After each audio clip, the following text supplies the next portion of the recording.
नमस्कार दोस्तों, मेरा नाम है राज के वर्मा और आज एक बार फिर हम बात करेंगे एक तरफ जहां मिडल ईस्ट में भयंकर युद्ध चल रहा है। ईरान, अमेरिका, इजराइल तीनों युद्ध में, और ना केवल ये तीनों ही देश बल्कि आसपास के दूसरे खाड़ी देश भी इस युद्ध की आग में तपिश खा रहे हैं। और सबसे बड़ा सवाल सभी के मन में ये है कि आखिरकार ये युद्ध थमेगा कब, और क्या धीरे धीरे अगर ये इसी तरह से आगे बढ़ा तो आने वाला समय वर्ल्ड वॉर 3 का होने वाला है। क्योंकि जिस तरह की परिस्थितियां बनी हुई है उससे तो यही अंदाजा लगता दिख रहा है। क्योंकि एक तरफ ट्रंप की सनक है तो दूसरी तरफ ईरान ने साफ कर दिया है कि वो बदला लेकर मानेगा। वो किसी भी हाल में ट्रंप या इजराइल की मनमानी को चलने नहीं देगा। और यही एक बड़ा कारण है कि एक के बाद एक लगातार हर रोज युद्ध आगे की तरफ बढ़ता नजर आ रहा है। लेकिन इस सब के बीच भारतीय रियल एस्टेट पर इसका क्या असर पड़ेगा, इस पर आज एक बार फिर से बात करेंगे। हमने इससे पहले कई वीडियो में इस सब पर बात की है। इतना ही नहीं, रियल एस्टेट जो कि अभी मंदी के दौर से गुजर रहा है, कहने के लिए बाहर से दिखाया जाता है कि नहीं, रियल एस्टेट का ये दौर जो है वो स्वर्णिम दौर है, लेकिन क्या ऐसा सच में है? खैर, इस सब के बीच एक बार फिर बात करेंगे कि जो अभी वॉर चल रही है उस वॉर का इफेक्ट रियल एस्टेट यानी प्रॉपर्टी बाजार पर क्या पड़ेगा। क्या ये जो वॉर है प्रॉपर्टी बाजार को डुबा देगा? क्योंकि आप समझिए कि जब युद्ध होता है तो उसका असर ना केवल दो सेनाओं के बीच होता है बल्कि देशों की इकोनॉमी के ऊपर भी नजर आता है। और जब इकोनॉमी के ऊपर ये असर पड़ता है तो आप समझिए कि तमाम जो सेक्टर्स है उनके ऊपर इसका इफेक्ट आएगा ही आएगा। कितना किस पर ज्यादा है और किस पर कितना कम है ये अलग बात है। लेकिन जहां एक तरफ सोने चांदी को लेकर बातें हो रही है, शेयर बाजार को लेकर बातें हो रही है, क्रूड ऑयल को लेकर बातें हो रही है, तो उस सब के बीच प्रॉपर्टी बाजार पर भी बात करना बेहद जरूरी है। क्योंकि इकोनॉमी की बैकबोन जो है, किसी भी देश की इकोनॉमी की बैकबोन रियल एस्टेट भी रहती है। और भारतीय रियल एस्टेट जो जीडीपी है देश की, उसमें एक अहम योगदान निभाता है। लेकिन फिलहाल का सिनेरियो क्या कुछ चल रहा है, और क्या ये वॉर ठंडे पड़े रियल एस्टेट मार्केट को और ज्यादा ठंडा कर देगा, पूरी तरह से पानी में डुबो देगा? आज हम आपको इस वीडियो में बताएंगे स्टेप बाय स्टेप, इसलिए इस वीडियो को अंत तक जरूर देखिए अगर आप रियल एस्टेट में निवेश करने की या नया घर लेने की सोच रहे हैं। तो ये आपके लिए बेहद काम का वीडियो होने वाला है। अब पहले बात करते हैं, अगर मिडल ईस्ट में ये युद्ध लंबा चला, जो कि अभी की परिस्थिति लग रही है, क्योंकि शुरुआत में लग रहा था कि 2 से 3 दिन में ये युद्ध खत्म हो जाएगा, 4 दिन में युद्ध खत्म हो जाएगा, लेकिन 1 हफ्ते से ज्यादा का समय हो गया और फिलहाल कहीं भी किसी भी कोने से शांति की उम्मीद नजर नहीं आ रही है। तो अगर ये युद्ध लंबा चला तो क्या होगा भारतीय रियल एस्टेट में? भारत में जो फ्लैट हैं क्या वो सस्ते होंगे या और ज्यादा महंगे हो जाएंगे? दूसरा सवाल है, क्या बिल्डर नए प्रोजेक्ट्स रोक देंगे जो दनादन एक के बाद एक नए प्रोजेक्ट्स लॉन्च कर रहे हैं बिल्डर? और चूंकि आप जानते हैं कि अनसोल्ड जो इन्वेंट्रीज है उसका भी एक बड़ा पहाड़ खड़ा हो चुका है। करीब 7 से 8 जो टॉप सिटीज है उसमें 5,50,000 से 5,70,000 यूनिट जो हैं बगैर बिकी हुई ग्राहकों का इंतजार कर रही है।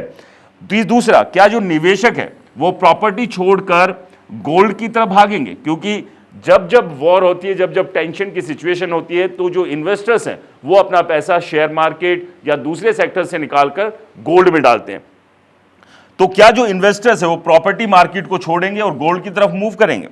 क्योंकि वॉर का असर ऑयल पर पड़ता है, जिसका असर इकोनॉमी पर आता है, और इकोनॉमी पर असर आएगा तो उसका असर रियल एस्टेट पर भी आना लाजमी है अगर जेब में पैसा नहीं होगा। और सबसे बड़ी बात ये चिंता होगी आने वाले भविष्य की कि होगा क्या भविष्य में। तो ऐसे में लोग अपने पास जो अपनी सेविंग है उसको संभाल कर रखने की कोशिश करते हैं, नई इन्वेस्टमेंट नहीं डालते, खासतौर से रियल एस्टेट मार्केट में जहां पर लिक्विडिटी की बहुत ज्यादा प्रॉब्लम होती है कि अगर कोई क्राइसिस आता है तो आप तुरंत प्रॉपर्टी बेचकर पैसा नहीं जुगाड़ पाते हैं। प्रॉपर्टी को बेचने में कई बार सालों लग जाते हैं, महीनों लग जाते हैं। दूसरा, वॉर का पहला असर, अगर वॉर होती है तो ऑयल प्राइस जो है वो ऊपर की तरफ जाएंगे, इन्फ्लेशन जो है वो बढ़ेगा और रियल एस्टेट पर इसका सीधा असर आएगा। क्योंकि अगर मंदी का दौर आता है तो उसका असर रियल एस्टेट पर दिखना लाजमी है और वो साफ तौर पर दिखेगा, जो कि एक्सपर्ट्स भी इस बात को मान रहे हैं। अगर मिडिल ईस्ट में युद्ध बढ़ता है तो सबसे पहले जो क्रूड ऑयल के प्राइस है वो बढ़ते हैं। आप जानते हैं कि भारत 80% जो ऑयल है वो आयात करता है, यानी कि दूसरे देशों पर निर्भरता हमारी बहुत ज़्यादा है। और ऐसी टेंशन की सिचुएशन में आपको पता ही है कि किस तरह से ईरान ने रास्ते ब्लॉक किए हैं। अब जो तेल के जो टैंकर्स हैं उनके ऊपर भी मिसाइलें गिर रही हैं। तो क्रूड ऑयल अगर बढ़ता है तो भारत की जो 85% की जो ज़रूरत है वो आयात करता है, इसलिए तेल महंगा होगा। और अगर महंगा होता है तो पूरी अर्थव्यवस्था पर इसका असर पड़ेगा, क्योंकि कोई भी सामान को इधर से उधर लाने में जो कमर्शियल व्हीकल का इस्तेमाल होता है उसमें तेल डरता है। तेल अगर महंगा होगा तो आप समझिए ट्रांसपोर्टेशन ऑटोमेटिकली महंगा हो जाएगा। वो महंगा होगा तो चीज़ों के ऊपर, सामान के ऊपर या बाकी जो ट्रांसपोर्टेशन के जरिए चाहे रियल एस्टेट से जुड़े मटेरियल है उस पर भी उसका असर दिखेगा। अब बात करते हैं कि कंस्ट्रक्शन जो कॉस्ट है वो एक्सप्लोजन जो है वहां पर होगा, क्योंकि अगर ट्रांसपोर्ट महंगा होता है तो मशीनरीज महंगी होगी, स्टील महंगा होगा, सीमेंट महंगा होगा, यानी कि एक फ्लैट बनाने की लागत 15 से 25% तक बढ़ सकती है अगर ये सिचुएशन हुई। और ये तमाम चीजें जो है महंगी हो जाती है तो उसका असर जो कंस्ट्रक्शन है उसके ऊपर सीधा होगा, और वो जो कॉस्ट है करीब 15 से 25% तक बढ़ सकती है। यानी कि जो आपके आशियाने की उम्मीद है, ना केवल बिल्डर प्रोजेक्ट की बात करें, अगर आप खुद अपने लिए अपने प्लॉट पर घर बना रहे हैं तो उस पर भी ये असर पड़ सकता है अगर ये वॉर बहुत ज़्यादा लंबी चली और ये तमाम चीज़ें महंगी हुई तो, जिसमें मटेरियल से लेकर ट्रांसपोर्टेशन सारी चीज़ें हैं। अब सवाल आता है कि ऐसे में बिल्डर क्या करेंगे। बिल्डर्स के पास क्या ऑप्शंस हैं। पहला ऑप्शन है कि फ्लैट के प्राइस जो है वो बढ़ा दें। पहले से ही जो प्रॉपर्टी मार्केट में आग लगी हुई है, कहीं पर भी 1 करोड़ से नीचे का फ्लैट नहीं है। 1 करोड़ में भी अगर आप फ्लैट या प्रॉपर्टी लेने जाते हैं तो वो कैसी मिल रही है आप भी जानते हैं, यानी कि कम से कम 2 से 3 करोड़ का बजट होना चाहिए अगर आपको अच्छा बड़ा फ्लैट चाहिए जहां तमाम तरह की सुविधाएं हो। और जो ऑलरेडी मार्केट में इतना हाइप बना हुआ है उसमें अगर ये फ्लैट्स के प्राइस और इंक्रीज कर दिए तो मार्केट और ठहर जाएगा, मार्केट और ज़्यादा डूब सकता है, क्योंकि पहले से ही जो एंड यूज़र है, जो असल घर खरीदार है, वो मार्केट में है नहीं, क्योंकि उनके बजट के हिसाब से कोई भी बिल्डर प्रोजेक्ट्स ला नहीं रहे। लग्जरी और प्रीमियम प्रोजेक्ट्स ही ला रहे हैं जिसमें कि सिर्फ निवेशक पैसा डाल रहे हैं और उनका पैसा भी वहाँ फंसा हुआ है। दूसरा है नए प्रोजेक्ट्स जो है वो रोक देगा, जिसका हाउसिंग सप्लाई पर फर्क पड़ेगा, यानी कि हाउसिंग सप्लाई कम हो जाएगी। डिमांड की स्थिति जो है वो पता ही आपको, प्राइस बहुत ज़्यादा बढ़े हुए हैं। लेकिन अगर फ्लैट के प्राइसेस बढ़ा दिए बिल्डरों ने तो real estate market, property market के लिए और ज़्यादा बुरा दौर हो जाएगा, क्योंकि फिर खरीदार बिल्कुल नहीं होंगे मार्केट में। पहले से ही अनसॉल्ड इन्वेंट्रीज जो हमने बताया 5.5 लाख से ज़्यादा सिर्फ टॉप 7 से 8 शहरों में है, बाकी देश भर में करीब करीब 8 से 10 लाख का आंकड़ा है, बहुत बड़ा आंकड़ा है। और अगर नए प्रोजेक्ट्स लाने बंद कर दिया है, उन्हें कुछ टाइम के लिए स्टॉप कर दिया, तो जो हाउसिंग सप्लाई है उसके ऊपर भी असर पड़ेगा इसका। यानी कि सीधे सीधे वॉर रियल एस्टेट को भी टेंशन दे रहा है। अब बात करते हैं कि इन्वेस्टर्स का पैसा कहां जाएगा, क्योंकि इन्वेस्टर्स जो है किसी भी सेक्टर्स में हो, इनका रोल बहुत अहम होता है। लेकिन रियल एस्टेट मार्केट में जो इन्वेस्टर्स का जो रोल है, वो जो मेन घर खरीदार है, जो अपने परिवार के लिए असल में घर खरीद कर रहना चाहते हैं, उनको वो पीछे धकेल रहे हैं। और इन इन्वेस्टर्स को पर सुप्रीम कोर्ट ने भी एक टिप्पणी की थी। इन्वेस्टर्स यानी कि सट्टेबाजी जो कर रहे हैं, जो सिर्फ मुनाफाखोरी के लिए एक साथ 8-8, 10-10 यूनिट्स बुक कर लेते हैं, 3-3, 4-4 यूनिट्स बुक कर लेते हैं और इंतजार करते हैं जब बड़ा मुनाफा बुक होगा तब बेच के वो निकल जाएंगे। इससे क्या है कि मार्केट में लगातार जो प्रॉपर्टी के दाम बढ़ते जाते हैं, क्योंकि इन्वेस्टर्स कभी नहीं चाहेंगे कि दाम नीचे आए, क्योंकि उनका लाखों करोड़ों रुपए फंसा हुआ है और ऐसे में एंड यूजर फंसता है। और सुप्रीम कोर्ट ने भी इस पर बड़ी टिप्पणी की थी। लेकिन अगर इन्वेस्टर्स रियल एस्टेट छोड़ेंगे तो वो कहां जाएंगे?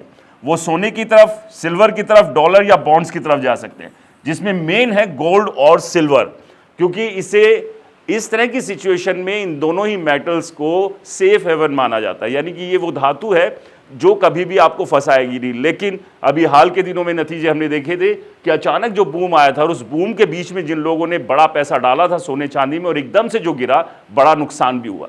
लेकिन फिलहाल की जो सिचुएशन है वहां पर लगातार थोड़ा थोड़ा करके सोना चांदी बढ़ रहा है और कयास यही लगाए जा रहे हैं कि आने वाले समय में क्या सोना 3 लाख या चांदी 6 लाख रुपए प्रति किलो तक जा सकती है क्या? खैर, उस पर बाद में कभी बात करेंगे। तो अगर गोल्ड, सिल्वर, डॉलर और बॉन्ड, युद्ध के समय लोग इन सेफ एसेट्स में पैसा लगाते हैं, इससे प्रॉपर्टी में निवेश जो है वो धीमा हो जाएगा। यानी कि इन्वेस्टर्स जो है, जो कि रियल एस्टेट मार्केट को भी चला रहे हैं, वो वहां से अगर निकलेंगे तो रियल एस्टेट मार्केट की ग्रोथ और ज़्यादा धीमी हो जाएगी, जो पहले से ही है, क्योंकि बिल्डर्स बड़े बड़े इन्वेस्टर्स को जो है यहां पर लेकर आते हैं और उन्हें कई यूनिट्स बेच देते हैं। अब इसके अलावा ईएमआई पर इसका क्या इंपैक्ट पड़ेगा, क्योंकि ईएमआई एक बहुत इंपॉर्टेंट है किसी भी घर खरीदार के लिए, क्योंकि हर व्यक्ति कोई भी जो घर खरीदने जाता है वो पूरी की पूरी डील कैश में नहीं करता है, बैंक से लोन लेता है, और बैंक से जो लोन आप लेते हैं उसके ऊपर ईएमआई होती है, जो अभी 8 से 9% है। लेकिन अगर इन्फ्लेशन बढ़ती है, यानी कि मंदी और ज़्यादा आती है, इंटरेस्ट रेट अगर बढ़ता है, तो होम लोन की ईएमआई भी बढ़ जाएगी। यानी कि जो बायर्स हैं, घर खरीदने वाले, वो कम हो जाएंगे, वो डाउन हो जाएगा। क्योंकि अगर ईएमआई बढ़ती है यहां पर, जो कि अभी 8 से 9% के बीच में है, अगर ये बढ़ जाती है तो आप समझिए कि जो ईएमआई आप 50,000 रुपए दे रहे हैं वही 55 से 60,000 भी पहुंच सकती है। यानी कि पहले से ही बजट हिला हुआ है ईएमआई की वजह से, और अगर ईएमआई यहां पर बढ़ी तो घर खरीदार और ज्यादा कम होंगे, यानी कि रियल एस्टेट के लिए एक मुश्किल का दौर ये युद्ध और ज्यादा ला सकता है। अब सबसे बड़ा सवाल सभी के जहन में ये होता है कि क्या घर सस्ते होंगे? तो सबसे बड़ा सवाल यही है कि क्या घर सस्ते होंगे। पहला सिनेरियो, अगर डिमांड डाउन होती है तो प्राइस स्टेबल रहेंगे, यानी कि स्थिर रह सकते हैं, या फिर प्राइस स्लाइटली डाउन आएंगे, यानी थोड़ा सा डाउन आ सकते हैं। दूसरा सिनेरियो क्या कहता है कि कंस्ट्रक्शन कॉस्ट अगर ऊपर जाती है तो नए फ्लैट्स जो है वो एक्सपेंसिव हो जाएंगे, यानी कि महंगे हो सकते हैं। कि अगर युद्ध का इंपैक्ट बहुत ज्यादा बढ़ा तो जो सिनेरियो 2 है वो यहां पर होता नजर आएगा, ना कि सिनेरियो 1, क्योंकि डिमांड डाउन पहले से है, प्राइस स्टेबल है, लेकिन बहुत ज्यादा डाउन करेंगे नहीं, ना इन्वेस्टर्स करेंगे ना ही बिल्डर करेंगे। तो लेकिन जब अगर कंस्ट्रक्शन कॉस्ट बढ़ेगी तो फ्लैट्स, नए जो फ्लैट्स है और ज्यादा एक्सपेंसिव हो जाएंगे। तो सस्ते होने के चांसेस फिलहाल तो नहीं नजर आ रहे किसी भी हाल में, लेकिन दाम बढ़ सकते हैं इस इंपैक्ट के साथ। अब बात करते हैं कि भारत में पूरी मंदी क्यों नहीं आती। रियल एस्टेट सेक्टर में एक सवाल यह भी है कि भारत में पूरी तरह से मंदी या क्रैश क्यों नहीं आ सकता। यह अपने आप में बेहद इंपॉर्टेंट है। इसके पीछे है कि जो रियल एस्टेट जो स्ट्रॉन्गर फैक्ट्स हैं वो 3 पॉइंट्स में हम आपको समझाते हैं। पहला, जो अर्बन पॉपुलेशन है वो लगातार बढ़ रही है। लोग गांव से शहरों की तरफ शिफ्ट हो रहे हैं नौकरी के लिए, रोजगार के लिए, क्योंकि उन्हें अपॉर्चुनिटीज चाहिए, परिवार को आगे बढ़ाना, उनके भविष्य को और बेहतर करना है। तो लगातार वो पॉपुलेशन बढ़ रही है। दूसरा, हाउसिंग डिमांड हाई है, क्योंकि जब अर्बन पॉपुलेशन बढ़ेगी तो घरों की डिमांड भी बढ़ेगी। तो वो जो डिमांड बढ़ रही है वो हमेशा हाई रहने वाली है। लेकिन इस सब के बीच जो हम लगातार कह रहे हैं कि रेट्स जो है मिडिल क्लास की पहुंच से बहुत दूर निकल चुके हैं।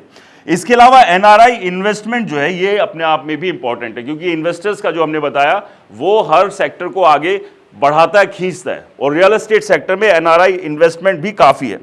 ग्रोथ स्लो हो सकती है, मार्केट कभी भी क्रैश नहीं होगा। मतलब भारतीय रियल एस्टेट मार्केट की अगर आज की बात करें, सिनेरियो की बात करें, तो क्रैश बड़ा आना अभी संभव नहीं है। हाँ, फिलहाल जो ग्रोथ है वो स्लो हो सकती है। फिलहाल की अगर हालात की बात करें, लगातार हम देख रहे हैं 2025 में भी सेल गिरी थी, हाँ, लेकिन जो प्रॉफिट बुक किया था या जो सेल की थी तमाम जो रियल एस्टेट से जुड़े हुए डेवलपर्स थे उन्होंने, वो बहुत ज्यादा थी, लेकिन जो बिक्री थी वो कम हुई थी। ज्यादा क्यों बढ़ा? क्योंकि जो प्राइस जो थे या जो लग्जरी प्रीमियम जो प्रोजेक्ट्स निकाले, वहां पर शुरुआत ही 2 करोड़, 3 करोड़, 4 करोड़ से होती है।